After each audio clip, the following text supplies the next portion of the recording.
तो आज मैं एक्सप्लेन करने वाला हूँ हाल ही में सोनी लिव पे रिलीज हुई एक कॉमेडी ड्रामा सीरीज। इस सीरीज का नाम है रात जवान है और इस सीरीज के टोटल 8 एपिसोड हैं और इस वीडियो में मैं पूरे 8 एपिसोड्स को कवर करने वाला हूँ। तो अगर आपको ये वीडियो पसंद आता है तो वीडियो को भी लाइक कर दे, चैनल को भी सब्सक्राइब कर दे। तो कहानी की शुरुआत में हम हस्बैंड वाइफ सत्तू और सुमन को देखते हैं। रात हो चुकी थी और उनका बेटा सो चुका था, इसलिए दोनों आवाज नहीं करते और फोन पर मैसेज के जरिए बात करते हैं। लेकिन तभी गलती से सत्तू अपने फोन में गेम चला देता है जिससे कि जोर की आवाज होती है और उनका बेटा नींद से जाग जाता है और सुमन अपना सिर पकड़ लेती है क्योंकि उनका बेटा आधी रात में भूखा था और अब दोनों को ही अपनी नींद को बोलना पड़ेगा टाटा बाय बाय। अगले दिन देखते हैं सुमन अपने दोनों दोस्तों के साथ होती है, अविनाश और राधिका, और उन दोनों के भी बच्चे होते हैं जिनको लेकर वो तीनों ही अक्सर परेशान रहते हैं क्योंकि तीनों नए नए पेरेंट्स बने हैं और बच्चों को संभालना उनके लिए अभी भी काफी मुश्किल भरा है। वो लोग पार्क में बैठे हुए थे तो वहां पर कुछ लड़के लड़कियां होती हैं जो एवेंजर्स मूवी देखने की प्लानिंग बना रहे थे। ये देखकर अविनाश को भी मन होता है और वो दोनों से कहता है कि उनको भी एवेंजर्स देखने के लिए चलना चाहिए और वैसे भी उन लोगों के पास अब खुद के लिए ज्यादा टाइम तो होता नहीं। अविनाश उनसे कहने लगता है कि अगर इतना सोचेंगे तो दूसरा एवेंजर्स मूवी निकल जाएगा, पता नहीं हम लोग लास्ट कब घूमने के लिए निकले थे। अविनाश उनसे कहता है मैं सीट बुक कर रहा हूँ, तुम लोग अपना अपना देख लेना। राधिका कहती है अच्छा ठीक है, कर ले, जो होगा देखा जाएगा। फिर वहाँ पर एक औरत आती है जिसका बेटा वहाँ पर खेल नहीं पा रहा था क्योंकि स्लाइडिंग पर राधिका की बेटी कादम्बरी रास्ता रोके खड़ी थी, इसीलिए वो कंप्लेंट करने के लिए आई थी। तो राधिका उसे पूछती है तेरे बेटे ने तुझे कुछ कहा क्या? वो दोनों साथ में खेल रहे हैं तो तुझे क्या प्रॉब्लम है? अब दोनों के बीच अनबन हो जाती है और राधिका उसे भगा देती है। फिर शाम के समय सुमन खुद को आईने में देख रही थी और उसे अच्छा नहीं लगता कि प्रेगनेंसी के बाद वो काफी मोटी हो गई है। फिर आखिर में ऑफिस से उसका पति सत्तू घर वापस आता है। इधर अविनाश को देखते हैं जो अपनी बेटी राही को सुला देता है और तभी उसकी पत्नी स्वाधा वो भी ऑफिस से घर आती है। दोनों वक्त बिता रहे थे और अविनाश उसे कहता है परसों शाम 6 बजे वो लोग एवेंजर्स देखने के लिए जा रहे हैं। स्वाधा भी मान जाती है आने के लिए और राधिका भी अपने पति ऋषि को समझा रही होती है उसके साथ चलने, क्योंकि उन लोगों ने मूवी देखने की प्लानिंग बनाई है। लेकिन ऋषि को एक क्रिकेट टूर्नामेंट के लिए जाना था। लेकिन राधिका उसे कहने लगती है तू तो वहाँ फिजियोथेरेपिस्ट का काम करता है, तू तो क्रिकेटर भी नहीं है। फिर वो अपने काम वाली बाई से कहती है आज शाम उसकी बेटी का ख्याल रखने, क्योंकि वो लोग बाहर जाने वाले हैं। लेकिन काम वाली बाई कहती है 100 बर्तन घिसवा लो लेकिन बच्चा नहीं संभाल पाऊंगी। शाम के समय देखते हैं फिर से तीनों दोस्त मिलते हैं और अविनाश काफी उदास लग रहा था क्योंकि उसका मूड ऑफ था।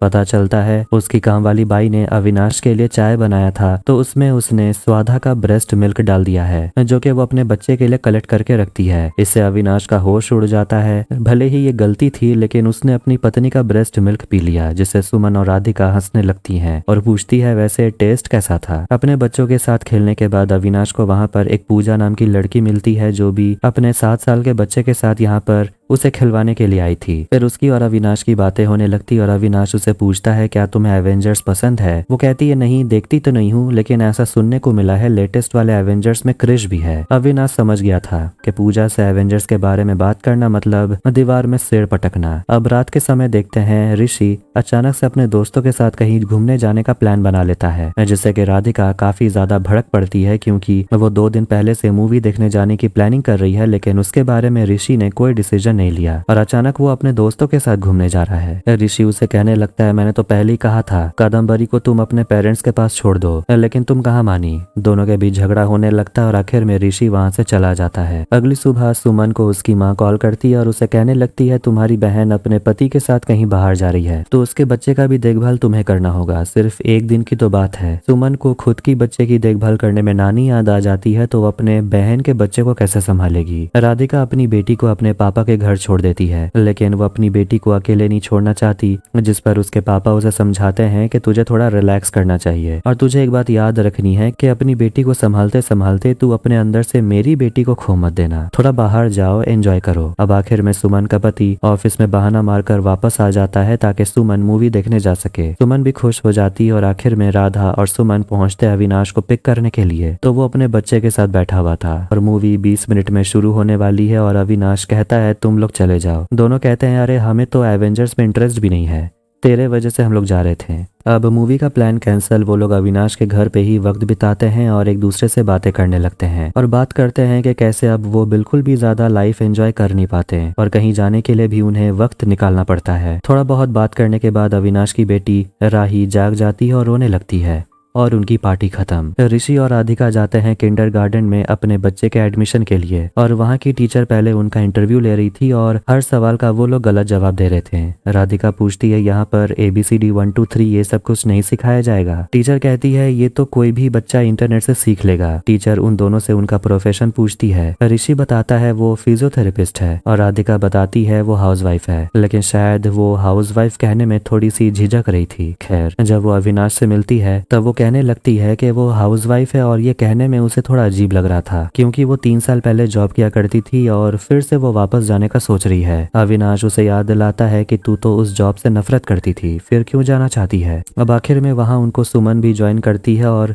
वो लोग अपने पुराने दिनों को याद कर रहे थे कि कैसे वो लोग बेफिक्र जीते थे, लेकिन अभी तो उन्हें 1 सेकंड की भी चैन नहीं है। शाम के समय अविनाश अपने दोस्तों के साथ मिलने के लिए गया था और वहाँ सभी लोग जॉब करते हैं जबकि अविनाश हाउस हस्बैंड बन गया है। उसका एक दोस्त होता है चिराग, जिसने अपना नया स्टार्टअप शुरू किया है और अविनाश को वो अपने स्टार्टअप में ज्वाइन करने के लिए बोलता है। कहता है कि उसे अविनाश जैसे टैलेंट की बहुत जरूरत है क्योंकि वो मार्केट को पहचानता है, लेकिन अविनाश अपने बच्चे को लेकर परेशान था और उसके पास समय बिल्कुल भी नहीं। सुमन अपने पापा को लेकर जाती है उनका ब्लड टेस्ट करवाने के लिए और उनके पापा बहुत भोले हैं क्योंकि उन्हें लगता है मैसेज फॉरवर्ड करने से उन्हें कोई महंगी गाड़ी दे देगा, मगर सुमन उनको समझाती है कि ये सब फ्रॉड होता है, आप ये सब चक्करों में मत पड़िए। फिर उनका ब्लड टेस्ट होता है और इसके बाद वो लोग होटल में जाते हैं खाना खाने के लिए। राधिका अपने ऑफिस जाती है जहां वो 3 साल पहले काम किया करती थी और वो अपनी दोस्त अनीशा को खोज रही थी, लेकिन एक लड़की कहती है उसे आने में थोड़ी देरी होगी, आप इंतजार करिए। अब वो वॉशरूम जाती है तो उसे वहां पर प्रीति नाम की लड़की मिलती है। पता चलता है कि वो ऑफिस में 2 दिन से रह रही है क्योंकि काम का इतना लोड है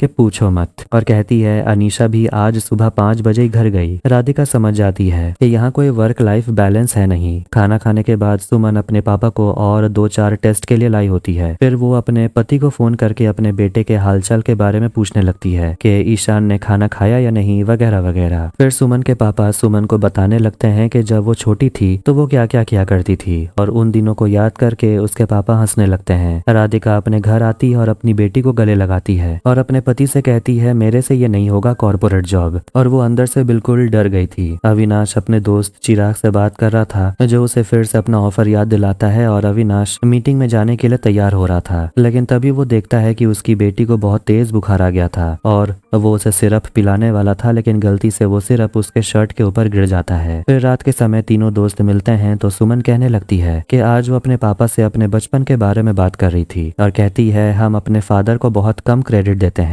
राधिका बताती है कि उसे उनके कॉलेज दोस्त जिया का फोन आया था, वो अपने बेटी का जन्मदिन ऑर्गेनाइज करना चाहती है और राधिका उसे कुछ आइडिया दी थी तो जिया ने उसे कहा राधिका को ही बर्थडे ऑर्गेनाइज कर देना चाहिए, और इसी से राधिका को आइडिया आया कि क्यों ना वो बच्चों के बर्थडे पार्टी को ऑर्गेनाइज करे और इसी को अपना बिजनेस बना ले, और वो अपनी बेटी का ख्याल रखने के लिए वो एक नैनी हायर कर लेगी। अब दोनों राधिका के सपोर्ट में थे और कहते हैं राधिका को ऐसा ही करना चाहिए। इसके बाद देखते हैं कि राधिका अपने दोनों दोस्तों के साथ एक गाँव जाने के लिए निकलती है क्योंकि वो अपने लिए एक नैनी ढूंढ रही थी। फिलहाल वो तीनों टॉयलेट करने के लिए एक जगह रुकते हैं, लेकिन उस वॉशरूम की हालत बहुत ज्यादा गंदी थी तो सुमन और राधिका वहाँ टॉयलेट नहीं कर पाते और इस बात को लेकर वो लोग अविनाश पर बहुत गुस्सा होते हैं। अब वो लोग रास्ते में आगे बढ़ते हैं तो राधिका बताती है कि वो अपने घर पर नैनी को काम पे रखने वाली है जिससे कि उसके काम करने में आसानी होगी और वो अपने काम पर फोकस कर पाएगी। अविनाश सुमन से कहता है कि तू भी अपने घर पर नैनी रख ले, लेकिन वो कहता है सत्तू ये सबसे कंफर्टेबल नहीं होता क्योंकि धोबी ने उसे एक दिन नंगा देख लिया था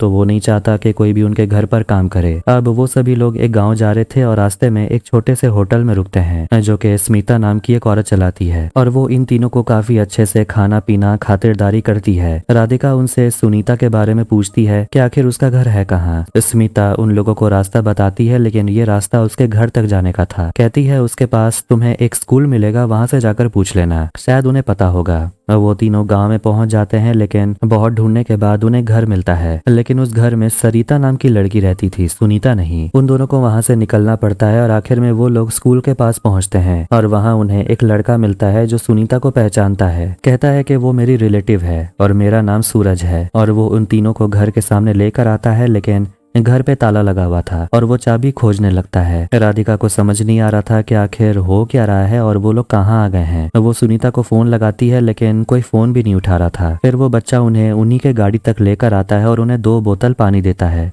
और उन्हें जाने को बोलता है क्योंकि उन्हें गांव में कुछ भी हासिल नहीं होने वाला। फिर वहां पर स्मिता आती है और पूछती है सुनीता मिली कि नहीं। राधिका कहती है पूरा गांव ढूंढ लिया, कहाँ मिली। स्मिता कहती है तूने सुनीता के लड़के को ढूंढ लिया लेकिन सुनीता नहीं मिली, मतलब कि ये लड़का सुनीता का बेटा है। आखिर में वो लोग सुनीता के घर पहुंचते हैं और सुनीता अपने बेटे को बहुत पीटने लगती है और कहने लगती है कि मेरा फोन भी यही लेकर चला गया, और बार बार फोन में गेम खेलता है और फोन काटते रहता है। लेकिन तभी उसकी बेटी जूही बाहर आती है और अपनी माँ को फोन पकड़ा देती है। सुनीता हैरान हो गई थी कि उसकी बेटी भी अब उसे झूठ बोलने लगी है। उसकी बेटी फोन छुपा कर रखी हुई थी और अपनी बेटी से कहने लगती है तेरे भरोसे मैं इसे छोड़कर मुंबई जाऊंगी, अब तू भी ये सब करने लगेगी तो मैं कैसे जाऊंगी। सुनीता बताने लगती है कि उसके ऊपर बहुत कर्ज है, पति भी उसका कुछ नहीं करता, कुछ नहीं कमाता, उल्टा सारा पैसा उड़ा देता है, और अगर वो राधिका के घर में 1 साल काम करेगी तो सारा कर्जा भी उतर जाएगा। मगर देखते हैं कि सुनीता के बच्चे तो बस ऐसा इसीलिए कर रहे थे ताकि उनकी माँ उन्हें छोड़कर मुंबई ना जाए। ये सब देखकर राधिका सोचती है कि वो सुनीता को बोलेगी अपने पति को छोड़कर अपने बच्चों के साथ मुंबई शिफ्ट हो जाए, और वहाँ पर राधिका उनको घर दिला देगी और वो लोग वहीं रह सकते हैं। अविनाश समझाता है कि उसका पूरा परिवार यहाँ है, वो अपने बच्चों को छोड़कर मुंबई कैसे रहेगी। लेकिन राधिका भी ऐसा नहीं चाहती कि सुनीता अपने दोनों बच्चों को छोड़कर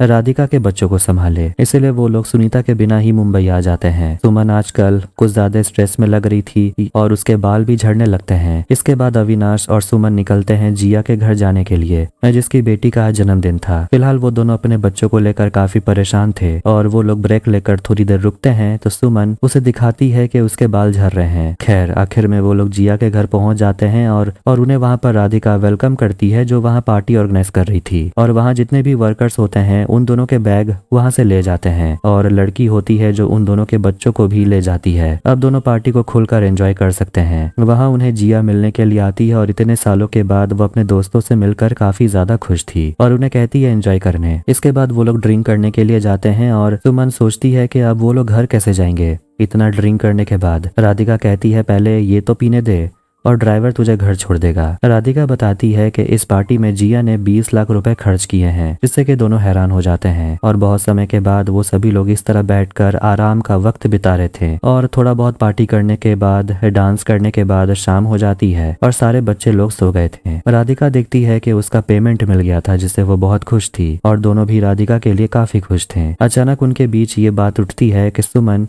क्लास 5 के बाद कभी अपना जन्मदिन नहीं मनाई। जब लोग पूछते हैं आखिर क्यों, इसके पीछे रीजन क्या है, तो फ्लैशबैक देखते हैं जब क्लास 5 के समय सुमन अपने जन्मदिन के लिए तैयार हो रही थी और सारे दोस्त आ गए थे, लेकिन अविनाश और राधिका नहीं आए थे, तो वो इंतजार कर रही थी। आखिर में वहां पर दोनों पहुंच जाते हैं, लेकिन सुमन देखती है कि अविनाश और राधिका उसके साथ वक्त न बिताकर बाकी लोगों के साथ एंजॉय कर रहे थे। जब सुमन उन लोगों के साथ गेम खेलने के बारे में बात करती है तो सभी लोग बाहर भाग जाते हैं बैडमिंटन खेलने, जबकि सुमन की माँ उसे कहती है तेरा जन्मदिन है और तेरे दोस्त जल्दी वापस आ जाएंगे, इसलिए तू बाहर मत जा। सुमन घर पर ही बैठकर इंतजार करते रहती है कि उसके दोस्त वापस आएंगे, लेकिन उनके दोस्त वापस कभी नहीं आए। वो बैडमिंटन खेलकर वापस अपने घर चले गए। राधिका और अविनाश को काफी बुरा लगता है क्योंकि उन लोगों ने सुमन के साथ ऐसा किया और ये गलत था। सुमन कहती है कि मैं तुम लोगों के साथ बिल्कुल फिट नहीं बैठती, मेरी तो जिया भी दोस्त नहीं है, वो तो तुम्हारी दोस्त है, इसीलिए मैं तुम लोगों के साथ आ गई। मगर राधिका उसे कहती है ऐसा ना बोलने, क्योंकि वो सभी लोग एक साथ हैं, क्योंकि सुमन उन्हें एक साथ लेकर चल रही है। सुमन और राधिका गले लगते हैं और राधिका भी काफी ज्यादा इमोशनल हो गई थी, क्योंकि जब उसकी माँ इस दुनिया को छोड़कर गई थी तब उसके साथ इमोशनल सपोर्ट के तौर पर सुमन थी। सुमन उसे सुझाव देती है कि रसना समोसा चिप्स ये होना चाहिए तेरे कंपनी का नाम। फिर आखिर में वो तीनों एक सेल्फी लेते हैं। सुमन अपने मम्मी पापा के घर गई हुई थी और वहाँ वो अपने बेटे को खाना खिला रही थी, लेकिन थोड़ा सा खाना उसके शर्ट के ऊपर गिर जाता है और जब वो चेंज करने के लिए जाती है तो अपनी माँ के अलमारी में वो डिल्डो देखती है, जिसे देखकर वो हैरान हो गई थी और सोचती है आखिर उसकी माँ ये सब लेकर क्या कर रही होगी। वो अपने दोस्तों को इस बारे में बताती है तो वो लोग भी हैरान हो जाते हैं कि उनके पेरेंट्स इतने ओल्ड हो गए हैं फिर भी उनकी सेक्स लाइफ इतनी अच्छी है और उन सभी का तो समय नहीं निकलता कुछ भी करने का, लेकिन फिर भी उन्हें महीने में 2-3 बार सेक्स करने का समय तो मिल जाता है। लेकिन सुमन कहती है उसके तो सेक्स किए हुए 7 महीने हो चुके हैं, जिससे कि दोनों शॉक हो जाते हैं। सुमन अपने घर पहुंचती है तो वो अपने पति सत्तू के लिए हल्दी का दूध लेकर आती है ताकि उसका मूड बने, लेकिन उल्टा उसका पेट खराब हो जाता है और वो बाथरूम चला जाता है और आज की रात भी वीरान रह जाती है। अगली सुबह ऋषि को पता चलता है कि उसकी पत्नी राधिका ने अपने लिए डिल्डो बुक किया है, जिससे कि उसका ईगो हर्ट हो जाता है और वो कहने लगता है कि आखिर राधिका ने ये सब कैसे किया और उसने एक बार भी ऋषि के बारे में नहीं सोचा।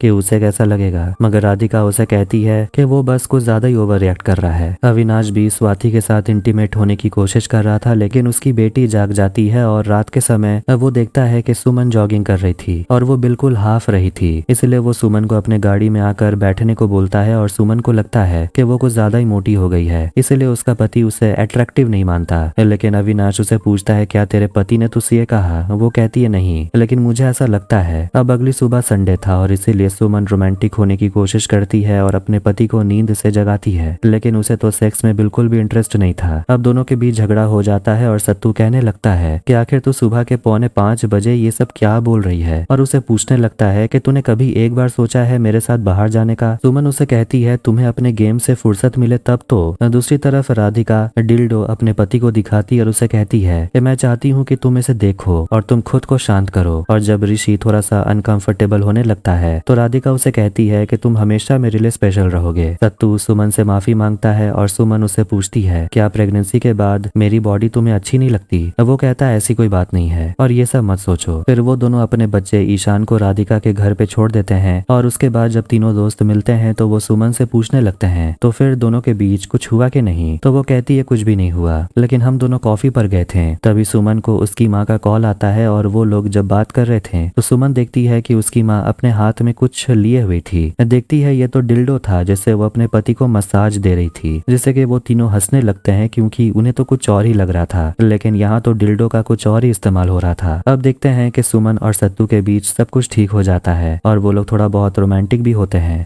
और जैसे ही सुमन नहा के निकलती है तभी सत्तू के मम्मी पापा घर पहुंच जाते हैं। राधिका अपनी बेटी को किंडरगार्टन में छोड़ती है, लेकिन उसकी बेटी रो रही थी और वो उसे अकेला नहीं छोड़ना चाहती, लेकिन ऋषि उसे कहता है कादम्बरी को थोड़ा अकेला छोड़ने के लिए। अब वो लोग बाहर बैठकर नारियल पानी पीते हैं। अविनाश जो अपनी बेटी के साथ वक्त बिता रहा था, तभी उसकी पत्नी स्वाधा कॉल करती और बताती है कि अविनाश की माँ उन दोनों को पूजा पर मिलने के लिए बुला रही है। और इस बात से वो काफी गुस्सा है कि अविनाश की माँ चाहती है कि स्वाधा पूजा में साड़ी पहन के आए, ना के मॉडर्न कपड़े। और इससे वो काफी गुस्से में थी क्योंकि उसे नहीं पसंद कोई उसे ये बोले कि वो क्या पहन सकती है क्या नहीं। अगले दिन राधिका अपनी बेटी को स्कूल छोड़ती है और देखती है कि उसकी बेटी अपने टीचर निधि से कुछ ज्यादा ही घुल मिल चुकी थी, जो कि उसे कहीं ना कहीं पसंद नहीं आ रहा था। तो आधार अविनाश जाते हैं अविनाश के घर पर जहाँ पर पूजा हो रहा था, लेकिन वहाँ पर जितने भी रिलेटिव्स आए होते हैं वो अविनाश को ताना मारने लगते हैं कि वो आजकल उनसे मिलने नहीं आता, ना कोई जॉब करता है, जिससे अविनाश थोड़ा सा नाराज हो जाता है। फिर वो अपनी पत्नी से मिलने आता है जो भी मुंह फुलाकर बैठी हुई थी क्योंकि उनका बच्चा रोए जा रहा था। राधिका देखती है कि उसकी बेटी टीचर से कुछ ज्यादा घुल मिल चुकी थी। घर पर भी टीचर टीचर करते रहती है और टीचर की तरह मेकअप और लिपस्टिक लगाना चाहती है। सुमन के घर पे उसकी सास नौकरानी से हर एक कोने में पोछा मारने को बोलती है,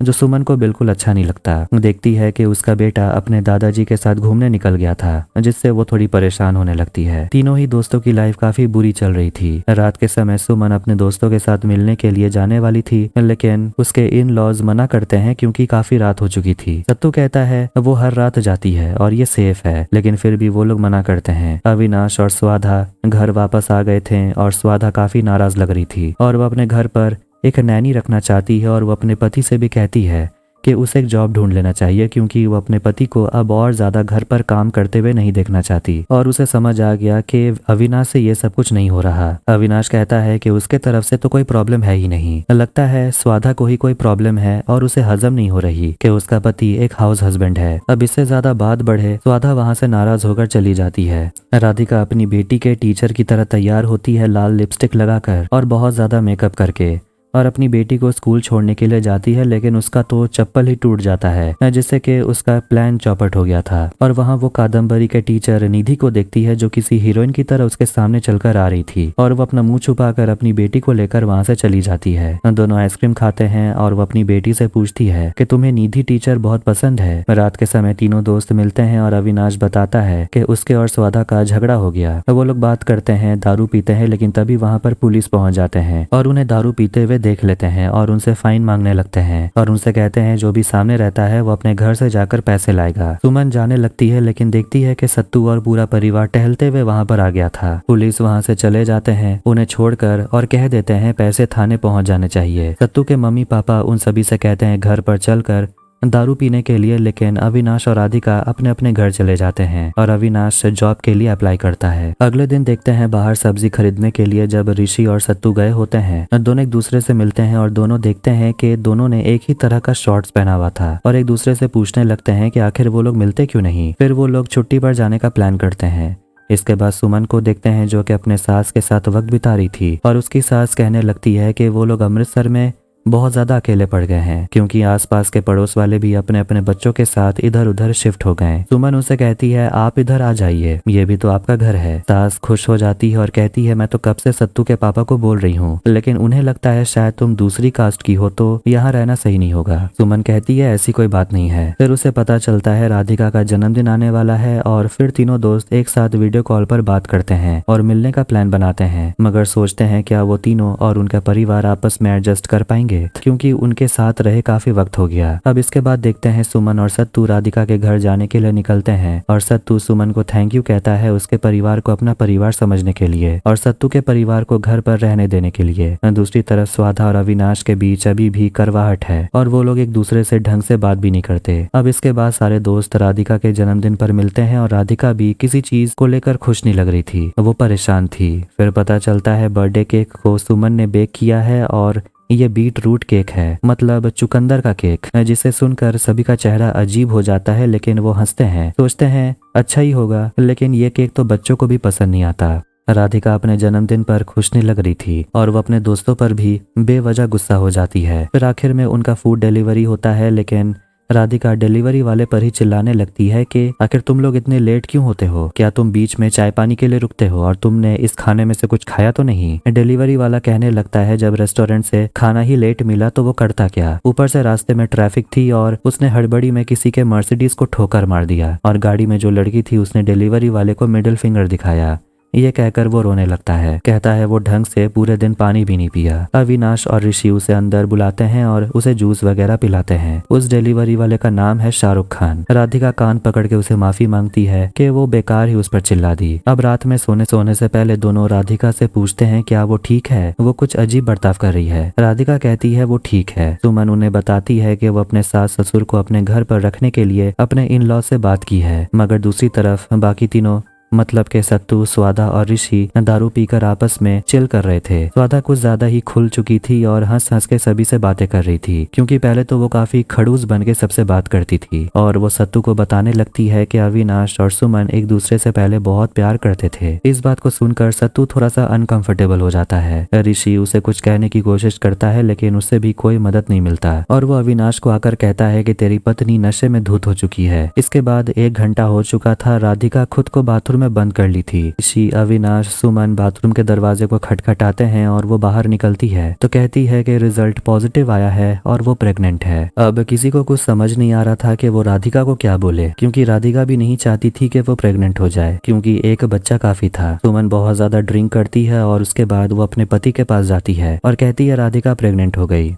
बताती है कि वो कुछ ज्यादा ड्रिंक की है, वो भी जानबूझकर, क्योंकि उसे एक सच बताना है। लेकिन एक सच तो सत्तू को पहले से ही पता था कि शादी से पहले सुमन और अविनाश एक दूसरे से प्यार करते थे, लेकिन सुमन कहती है कि दोनों ने कभी एक दूसरे को डेट भी नहीं किया, वो बस अविनाश को पसंद करती थी। लेकिन वो तो सत्तू की माँ से जो बात हुआ उसके बारे में बताने वाली थी, लेकिन यहाँ तो टॉपिक ही चेंज हो गया। अविनाश स्वादा को बताता है राधिका प्रेग्नेंट हो गई। स्वादा पूछती है क्या वो लोग बच्चा करने के बारे में सोच रहे थे। अविनाश कहता है वो लोग बच्चा नहीं करने के बारे में सोच रहे थे, लेकिन हो गया। अविनाश बताता है चिराग ने उसे जॉब ऑफर किया है और पैकेज बहुत अच्छा है, जिससे कि स्वादा भी खुश हो जाती है। राधिका श्योर नहीं है कि वो अपने दूसरे बच्चे को दुनिया में लाना चाहती है और यही सोचते सोचते सुबह हो जाती और अविनाश अपनी बेटी से बात करते हुए कहने लगता है कि वो अपनी बेटी को हमेशा टाइम देगा, भले ही वो जॉब में रहे, और उसने जो हाउस हस्बैंड बनकर वक्त बिताया है वो उसके लाइफ का सबसे अच्छा वक्त था। इसके बाद तीनों दोस्त सुबह सुबह निकल जाते हैं बाहर कुछ खाना पीना करने के लिए और फिर राधिका कहती है कि मुझे साबूदाना खिचड़ी खाने का मन कर रहा है। अविनाश कहता है कि तू तो उसे नफरत करती थी, तुझे तो साबूदाना थर्मोकॉल लगता है। सुमन बता देती है कि स्वादा ने ही सत्तू को अविनाश और उसके बारे में बता दिया कि वो दोनों एक दूसरे को डेट करते थे और वो अपने सास ससुर को उनके घर पे रखने से बिल्कुल भी खुश नहीं है, लेकिन वो इस बारे में सत्तू को कैसे बताए। अब राधिका सुमन पे चिल्ला देती है क्योंकि वो यहाँ टहलने के लिए निकली है अपने प्रॉब्लम के बारे में सोचने के लिए, लेकिन सुमन भी यहाँ पर शुरू हो गई। वो सुमन के प्रॉब्लम को स्टूपिड कहती है, जिससे कि सुमन भी झगड़ने लगती है और कहने लगती है कि अगर मैं अपने पति से इस बारे में बात कर पाती तो जरूर करती, लेकिन जब भी मैं बात करने जाती हूँ तो गले से आवाज ही नहीं निकलता। सोचा कि तुम दोनों से बात करूंगी तो तुम दोनों बस मुझे बुली करते हो। इसके बाद वो तीनों समुद्र किनारे बैठकर साबूदाना खिचड़ी खाते हैं। अविनाश भी बता देता है कि वो वापस जॉब करने वाला है और उसे पैकेज अच्छा मिला है और वो जॉब करने के बारे में सोच भी रहा है। कम से कम परिवार वाले और रिलेटिव्स ताना तो नहीं मारेंगे कि वो अपने घर पर ही हाउस हस्बैंड बन के काम करता है। राधिका अपने इस प्रेगनेंसी को लेकर श्योर नहीं थी, मगर सुमन उसे समझाती है कि तू अगर अबॉर्शन के बारे में सोच रही है, इसका दर्द भी तुझे झेलना पड़ेगा जिंदगी भर, लेकिन अगर तूने बच्चा कर भी लिया तो उसका भी रिग्रेट तेरे बच्चे को भी सहना पड़ेगा। राधिका को कुछ समझ नहीं आ रहा था। राधिका सुमन से माफी मांगती है क्योंकि वो उसके ऊपर कुछ ज्यादा ही चिल्लाई थी। सुमन कहने लगती है कि उसके इन लॉज के आने से सत्तू और उनका बेटा काफी खुश होगा, तो इसीलिए सुमन भी किसी तरह खुद को एडजस्ट कर लेगी। और अब इन तीनों को समझ आ गया था कि उनके साथ जो होने वाला है वो हर चीज को कंट्रोल नहीं कर सकते, क्योंकि लाइफ का तो नाम ही है प्रॉब्लम्स और एडजस्टमेंट। और इसी के साथ ये सीरीज यहीं पर खत्म हो जाती है। तो आपको ये वीडियो कैसा लगा कमेंट करके जरूर बताएं। वीडियो पसंद आया तो वीडियो को भी लाइक कर दें और चैनल को भी सब्सक्राइब कर दें। मिलते हैं नेक्स्ट वीडियो में। Take care.